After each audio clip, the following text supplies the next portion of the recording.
DPR akhirnya sahkan rancangan undang-undang kesehatan menjadi undang-undang.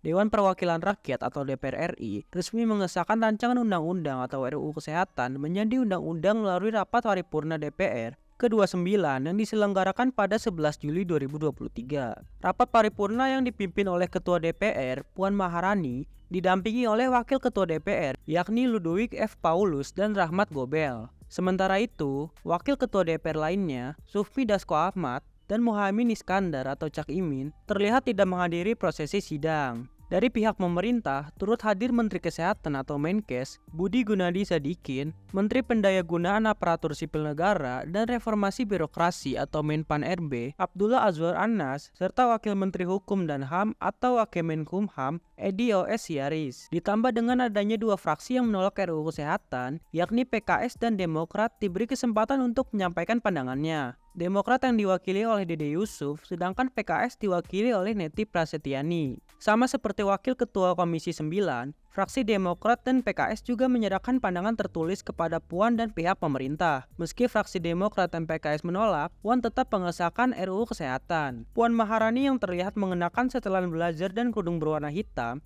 menanyakan kepada fraksi lain apakah RUU Kesehatan dapat disetujui menjadi undang-undang. Dengan cepat fraksi PDIP, fraksi Golkar, fraksi Gerindra, fraksi Nasdem, fraksi PAN, dan fraksi PPP menyetujui undang-undang kesehatan tersebut. Puan lantas mengetok palu setelah mendapatkan jawaban tersebut. Omnibus Law rancangan undang-undang RUU Kesehatan rencananya akan disahkan menjadi undang-undang dalam rapat paripurna hari Selasa 11 Juni 2023. Pihak lain merasa rancangan undang-undang kesehatan terkesan terburu-buru, dikarenakan melihat rancangan undang-undang inisiatif DPR RI ini baru saja dibahas pada tahun lalu. Pemetaan daftar inventarisasi masalah atau DIM oleh Kementerian Teknis terkait, Kementerian Kesehatan baru menjadi Februari sampai April kemarin, dan produk hukum yang disahkan memuat banyak undang-undang yang sudah ada, yakni mencabut 9 undang-undang dan mengubah 4 undang-undang terkait kesehatan. Dalam perjalanannya, rancangan undang-undang kesehatan memang banyak menuai pro kontra, termasuk dari organisasi profesi. Mereka melawan dengan berbagai cara, mulai dari aksi di depan gedung DPR RI, hingga berencana mengajukan judicial review atau JR ke Mahkamah Konstitusi. Hal tersebut terjadi akibat adanya perbedaan pendapat antara pemerintah dan organisasi profesi. Pemerintah menilai beberapa pekerjaan rumah bisa diselesaikan melalui rancangan undang-undang kesehatan, termasuk penciptaan dokter spesialis. Di mata pemerintah, organisasi kesehatan dinilai menghambat pertumbuhan dokter spesialis, dikarenakan banyaknya hambatan dari pengurusan izin praktik, baik biaya ataupun dipersulit. Padahal rasio dokter spesialis di Indonesia terbilang masih jauh di bawah standar WHO.